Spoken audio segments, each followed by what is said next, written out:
Mfuko wa ushirikiano wa maendeleo kati ya China na Afrika, China Africa Development Fund, umeahidi kuendelea kuipa Jamhuri ya Muungano wa Tanzania kipaumbele katika kufadhili miradi ya uwekezaji na biashara. Ahadi hiyo imetolewa wakati Waziri wa Mambo ya Nje na Ushirikiano wa Afrika Mashariki, Mheshimiwa Balozi Mohamud Thabiti Kombo Mbunge, baada ya mazungumzo yake na mwenyekiti wa mfuko huo, Bwana Wang Shaudan, jijini Beijing nchini China. Katika mazungumzo hayo, Mheshimiwa Waziri Kombo amelishukuru CADFund kwa kufadhili na kuwekeza katika miradi ya uwekezaji na biashara nchini Tanzania.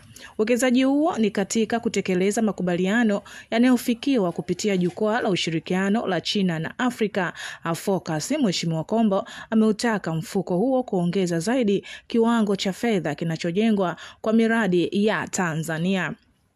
Awali mwenyekiti Wang Shaudan alieleza kuwa kufuatia ushirikiano mzuri uliopo kati ya Tanzania na China tangu kuanzishwa kwake mwaka 2006, mfuko huo umeshasaini makubaliano ya kutekeleza miradi yenye thamani ya zaidi ya dola za Marekani milioni 800 nchini Tanzania.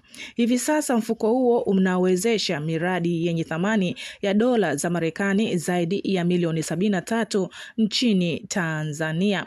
Ameeleza kuwa mfuko wa CADFund unashika nafasi ya pili kwa ukubwa na uwekezaji barani Afrika, na kwa upande wa Tanzania umewezesha uwekezaji kwenye maeneo mbalimbali ikiwemo kilimo, uzalishaji wa saruji, utangazaji, teknolojia ya habari na mawasiliano. Hivi sasa mfuko huo pia upo katika mchakato wa kuwekeza kwenye mradi wa kipaumbele wa uboreshaji wa reli ya Tazara. Sekta nyingine zinazopewa kipaumbele katika uwekezaji ni viwanda, ujenzi wa miundombinu na usafirishaji.